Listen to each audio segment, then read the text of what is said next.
Bapa dan Putra dan Roh Kudus. Amin. Kembali kami menghadap kepadamu ya Bapa yang penuh kasih. Kami mengucapkan puji dan syukur karena berkat rahmat nikmat yang boleh kami alami hingga saat ini. Khususnya pada saat ini kami akan mengadakan mimbar agama Katolik.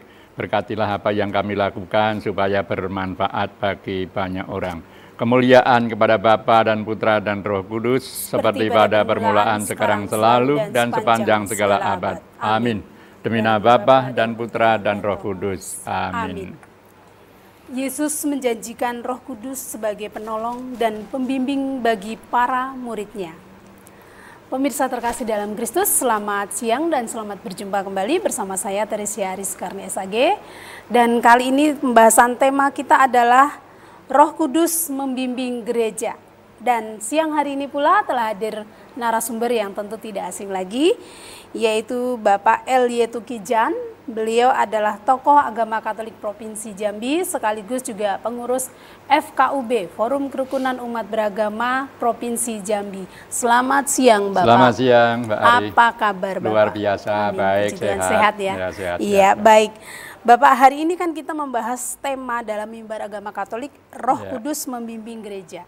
Sebagai pertanyaan sebenarnya apa yang menjadi latar belakang sehingga tema itu kok ingin dimunculkan? Silakan monggo. Iya, jadi temanya adalah Roh Kudus membimbing gereja. Ini ada kaitannya dengan perayaan Hari Besar 2 minggu yang lalu, di mana 2 minggu yang lalu itu Pentakosta, yaitu Roh Kudus hadir kepada para rasul. Dan tidak terlepas dengan peristiwa sebelumnya, yaitu Yesus yang naik ke surga. Jadi setelah Yesus naik ke surga, itu karya penyelamatan itu dilanjutkan oleh Roh Kudus. Roh Kudus itu Roh Allah sendiri, Roh Suci. Nah, kadang-kadang umat Katolik ini kurang memahami, kurang menyadari bahwa karya selanjutnya yang dilakukan oleh Yesus itu dilanjutkan oleh Roh Kudus. Memang pemahaman berkaitan dengan Roh Kudus ini hakikatnya agak sulit daripada penghayatan berkaitan dengan Allah yang Esa, Bapa, Putra, dan Roh Kudus. Nah, kadang-kadang bisa terjadi mereka kurang menyadari, kurang paham, kurang menghayati, akhirnya tidak dihayati di dalam hidup sehari-hari bahwa sebenarnya hidupnya itu digerakkan, ya dihidupi oleh Roh Suci yang berasal dari Allah sendiri, yaitu pribadi Allah yang ketiga itu. Maka dari itu, menyadari itu, maka pada siang hari ini kita mengangkat tema peranan Roh Kudus yang menghidupi, menggerakkan gereja, supaya umat itu juga sadar bahwa pergumulan hidupnya itu hendaknya harus dijiwai oleh kuasa dari Roh Kudus itu. Ini latar belakangnya mengapa kita ambil tema ini. Luar biasa. Iya, Bapak telah menjelaskan sebenarnya apa yang menjadi latar belakang dari penyampaian tema mimbar siang hari ini. Nah, mohon Bapak dapat menyampaikan kembali sebenarnya apa sih yang dimaksud dengan Roh Kudus, lalu apa hubungannya antara Roh Kudus dengan gereja, serta apa yang menjadi landasan kitab suci dari tema pengertian Roh Kudus ini. Silakan monggo. Ya, begini. Allah kita itu kan Allah yang esa. Allah yang satu. Allah Bapa itu memiliki firman dan roh. Firman itulah yang menjadi manusia yang kita kenal dengan Yesus Kristus. Itu firman Allah itu. Maka Yesus adalah firman Allah yang menjadi manusia. Sementara Roh Kudus adalah roh Allah sendiri. Ya, roh Bapa yang diutus ke dunia untuk melanjutkan karya Yesus di dunia ini. Dan roh Allah itulah yang dijanjikan oleh Yesus sebelum Yesus itu naik ke surga. Aku tidak akan membiarkan engkau ya sebagai yatim piatu. Aku akan mengutus roh itu kepadamu. Maka pada waktu peristiwa Pentakosta, sumbernya itu dalam kitab suci itu Kisah Para Rasul bab 2 ayat 1 sampai 13. Itu bagaimana pada saat itu para rasul setelah ditinggalkan oleh Yesus itu kan keadaan takut, lalu keadaan cemas, lalu juga di situ seakan-akan merasa terancam. Mereka berkumpul di suatu tempat lalu mereka berdoa, pada saat itulah janji Yesus itu dibuktikan dengan kehadiran Roh Kudus itu. Maka mereka yang pada saat itu takut, mereka saat itu gelisah, mereka tampil dan mereka menjadi berani karena digerakkan oleh Roh Allah sendiri itu.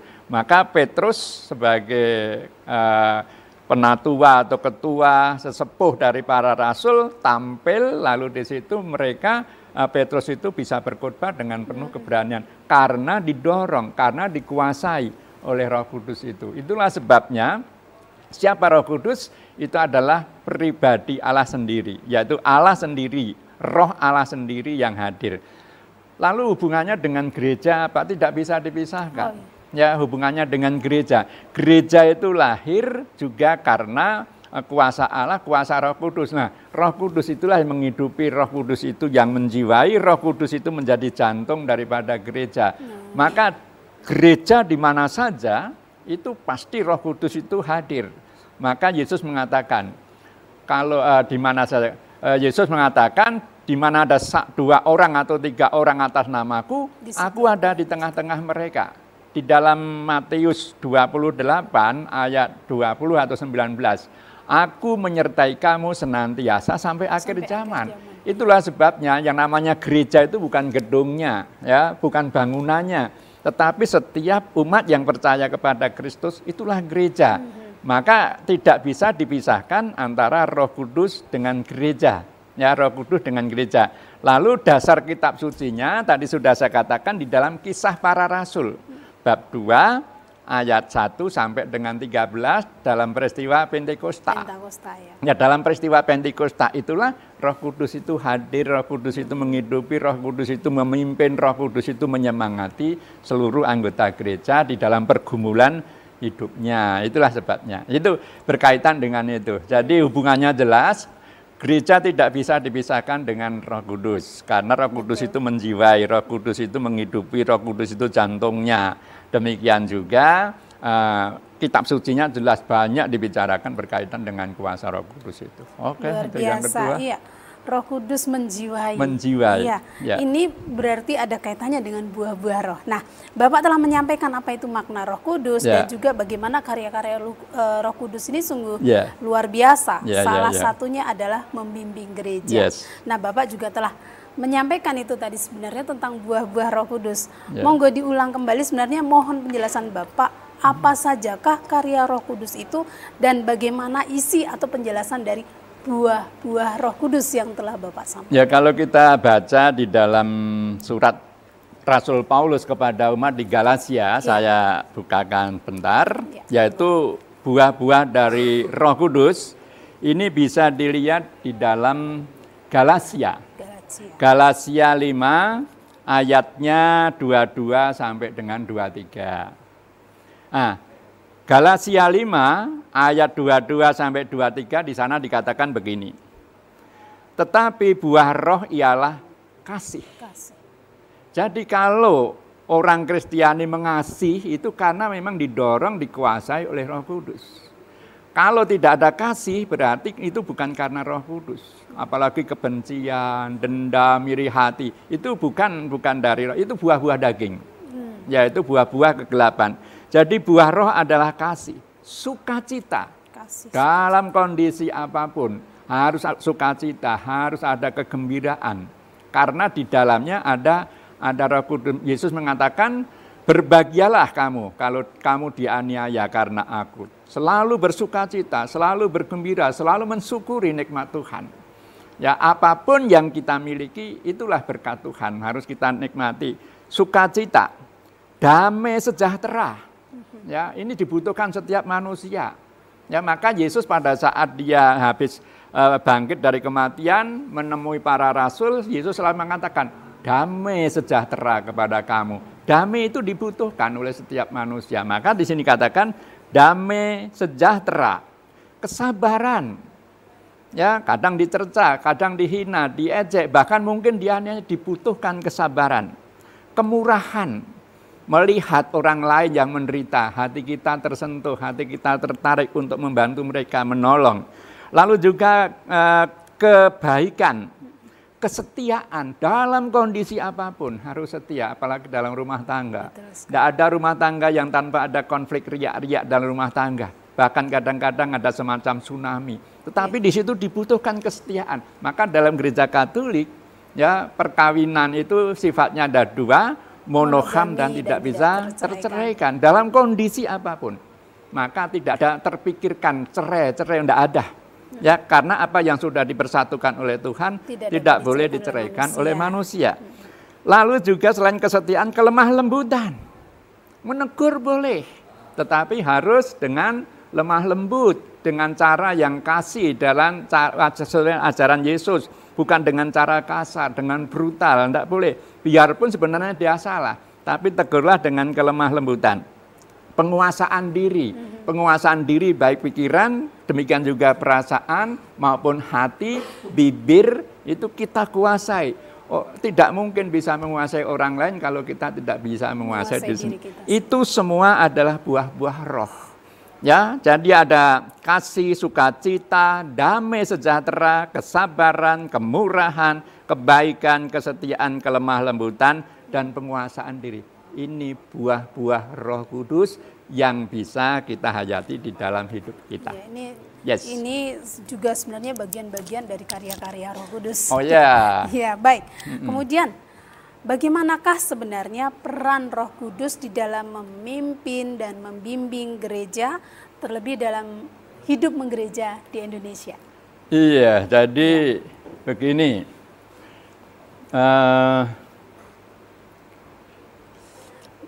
Roh Kudus ini memimpin dan membimbing gereja di Indonesia. Kita tahu gereja di Indonesia itu sebenarnya kekatolikan itu sudah mulai pada abad yang ke-7. Itu sudah ada gereja itu sudah masuk di Indonesia. Lalu akhirnya agak surut lagi mulai Fransiskus Xaverius itu abad ke-15. Lalu agak surut dan seterusnya. Dan sampai sekarang. Jadi Gereja Katolik yakin dan percaya apapun yang terjadi itu karena bimbingan dan kuasa dari gereja. Sebenarnya sejak awal gereja semesta, gereja seluruh dunia, sejak kelahiran Yesus naik ke surga, lalu akhirnya gereja itu kan mau dihancurkan, mau dihapuskan. Maka gereja itu menderita sampai 400 tahun. 400 tahun. Nah, setelah itu baru mulailah di situ gereja bisa bernafas mulai dari Roma. Padahal Roma itu tempat pembantian umat gereja yang begitu luar biasa, tetapi menjadi pusat pemerintahan yang sekarang.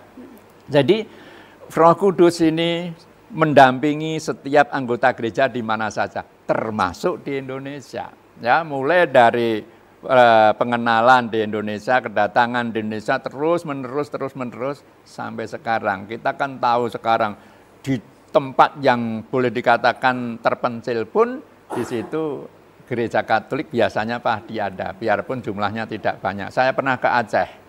Di Aceh. Baik, Bapak, itu. Okay. Sepertinya sangat menarik ini dan Bapak juga para pemirsa terkasih dalam Kristus, mari kita saksikan pariwara berikut ini.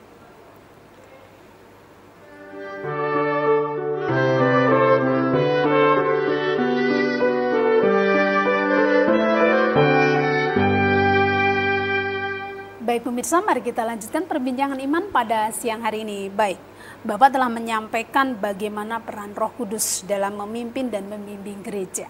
Nah, sebagai pertanyaan lanjutan, bagaimana peran Roh Kudus dalam karya dan pelayanan gereja Katolik dalam berbagai bidang hingga saat ini? Baik, ada perintah dari Yesus sendiri, jadilah kamu garam dan terang dunia.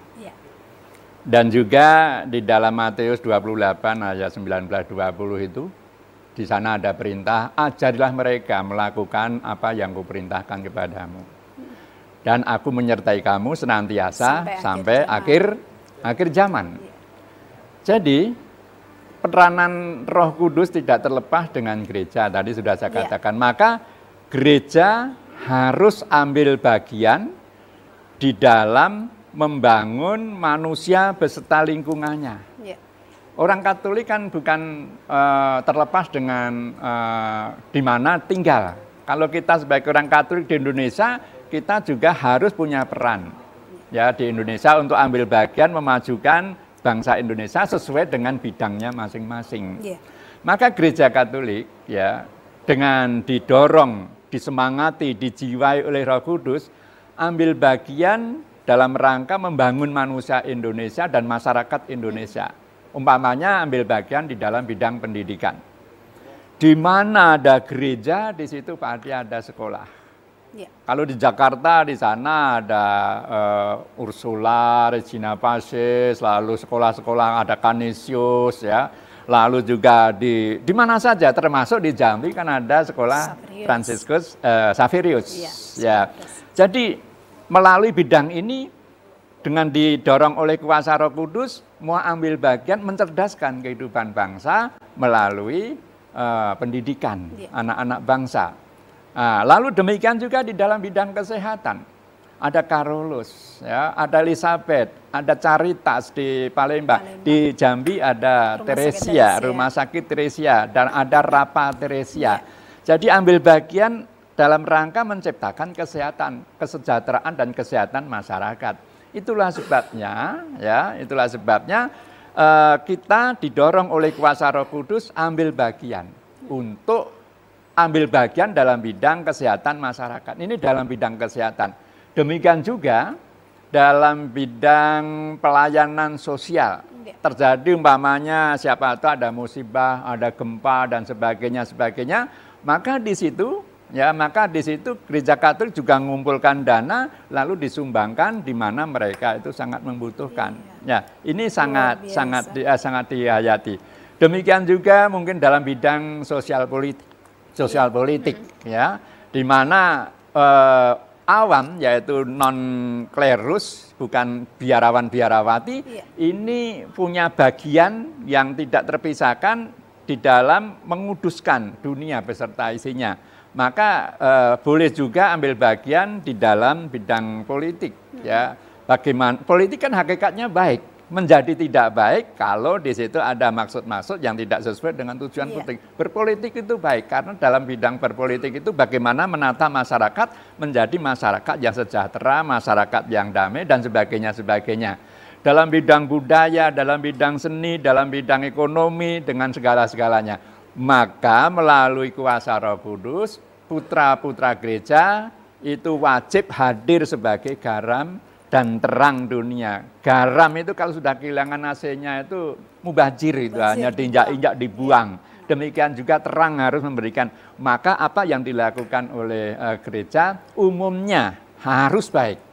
Harus baik. Kalau tidak baik lebih baik tidak diusahakan. Jadi maka biasanya pasti di situ dengan semangat Roh Kudus gereja ambil bagian, ikut mendidik, ikut juga menjaga kesehatan, demikian juga membantu dalam bidang sosial, lalu demikian juga dalam bidang ketatanegaraan, perpolitikan dengan segala macam. Dan seluruh bidang-bidang itu ambil bagian dengan disemangati oleh kuasa Roh Kudus. Itulah maksudnya. Salah satunya. Dan Bapak juga mengatakan bahwa orang muda siapapun kita menjadi umat Katolik harus berani menjadi garam dan terang dalam masyarakat. Nah, sebagai umat Katolik, bagaimana kita menghidupi atau menimba kekuatan Roh Kudus bagi setiap umat Katolik, khususnya di dalam sakramen dan kehidupan spiritual? Baik, jadi begini, masih berkaitan dengan pertanyaan sebelumnya tadi sudah saya katakan peran umat Katolik itu. Maka umat Katolik itu juga karena berkaitan ini kan bulan Juni. Bulan Juni itu hari kelahiran Pancasila. Maka orang-orang Katolik ambil bagian dalam rangka mendukung menyelamatkan 4 pilar kebangsaan itu, yaitu Pancasila, Bhinneka Tunggal Ika, lalu PB, NKRI dan yang terakhir Undang-Undang Dasar 45. Itu ambil bagian dalam bidang itu karena Pancasila itu rumah kita bersama. Negara-negara lain bisa bercerai-berai, bisa pecah berantakan, Indonesia dengan ribuan pulau yang begitu luar biasa dan luas ya, itu pun masih tetap bersatu karena ada Pancasila dan NKRI itu berkaitan dengan itu. Kalau kita terbang dari Banda Aceh sampai ke Papua 8 jam sama dengan terbang Jakarta sampai Emirat Arab itu. Oke. Lalu berkaitan dengan menghidupi Roh Kudus. Nah, agar Roh Kudus itu punya peran, Roh Kudus itu juga bisa kita tumbuh kembangkan, kita wujudkan, maka tidak bisa terlepas kita mencoba untuk selalu ambil bagian di dalam kegiatan-kegiatan sakramen-sakramen. Demikian juga doa-doa yang kita hidupi, lalu kita yakin dan percaya dengan doa yang kita panjatkan, yakin dan percaya bahwa Tuhan itu mengabulkan seluruh doa-doa kita. Jadi bagaimana Roh Kudus itu jangan dibiarkan diam, tetapi bagaimana itu dihidupkan, ya, seperti ini gelas, ini air, di bawahnya ada gulanya, diaduk supaya di situ kan bisa punya peran. Demikian juga Roh Kudus itu kita hidupkan dengan menghidupi rohani kita, batin kita, lalu ikut kegiatan-kegiatan rohani, kegiatan-kegiatan sosial di mana kita berada. Kita harus tampil sebagai murid-murid Yesus di tengah-tengah masyarakat. Kita tidak boleh menyendiri. Ya, jadi garam dan terang. Ya, baik. Baik Bapak dan juga pemirsa terkasih dalam Kristus, mari kita saksikan pariwara berikut ini.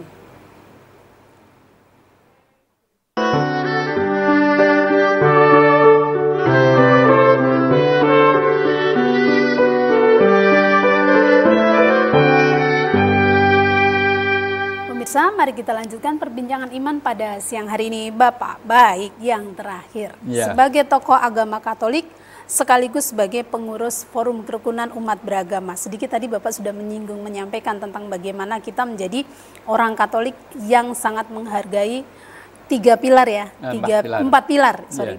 empat pilar dalam bangsa Indonesia. Nah, sebagai peran-peran Bapak, apa yang menjadi pesan-pesan terakhir dalam kaitannya dengan peran Roh Kudus untuk gereja?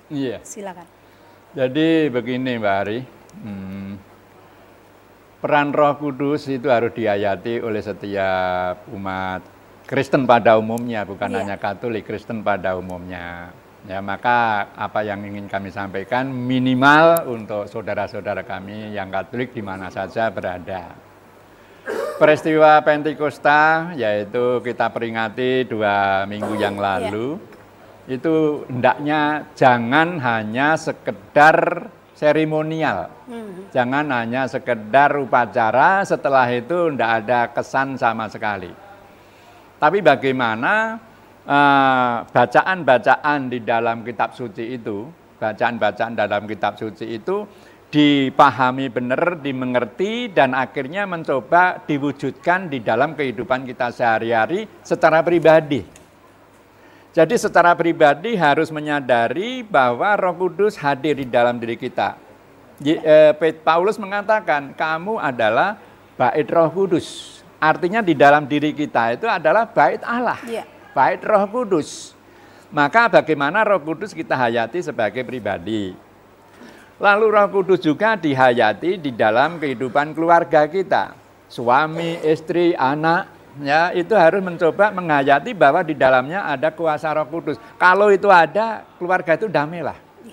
Tapi kalau itu tidak ada, maka konflik satu dengan yang lain terus-menerus. Ya, jadi Roh Kudus dihadiri, dihidupi di dalam pribadi, juga di dalam keluarga, juga di dalam tempat kerja. Anda kerja di Departemen Agama Bimas Katolik, bagaimana menghadirkan diri sebagai garam dan terang dunia di tengah-tengah di mana kita kerja. Demikian juga saya dulu juga bekerja sebagai pendidik, sekarang masih juga, masih jadi pendidik di Universitas Jambi, masih. Ya, tetapi bagaimana saya bisa menghidupi Roh Kudus itu, saya sampaikan kepada para mahasiswa. Ya, bahwa Anda sekalian itu juga harus menghayati Roh Kudus. Demikian juga di dalam hidup bermasyarakat. Jadi orang Katolik tidak boleh menyendiri, tapi bagaimana bisa melebur dengan masyarakat, menjadi garam, menjadi terang di tengah-tengah masyarakat, supaya masyarakat itu juga merasakan kehadiran Allah melalui kuasa Roh Kudus, melalui kehadiran kita. Demikian juga di dalam pekerjaan, sifat, tingkah laku, karakter kita, hendaklah selalu dijiwai oleh Roh Kudus. Kita yakin dan percaya kalau dalam diri kita ada Roh Suci, ada Roh Kudus, maka penampilan kita harus menampilkan diri sebagai orang yang disemangati oleh Roh Kudus. Baik, Ya, oke, terima kasih demikian. Bapak, luar biasa. Terima kasih juga berkenan hadir dalam Mimbar Agama Katolik pada siang hari ini. Dan pemirsa terkasih dalam Kristus, dari tema Roh Kudus membimbing gereja, kita sebagai umat harus mampu menghadirkan Roh Kudus itu sendiri dalam kehidupan kita setiap hari sebagai orang yang percaya kepada Allah. Membiarkan terang Roh Kudus hadir, membimbing, menyertai segala karya kita sehingga buah-buah Roh Kudus itu selalu hadir dan wujud nyata di dalam kehidupan kita setiap hari. Akhir kata, saya Teresia Ari Sukarni SAG mengucapkan terima kasih. Mohon izin undur diri. Selamat siang dan Tuhan memberkati kita semua.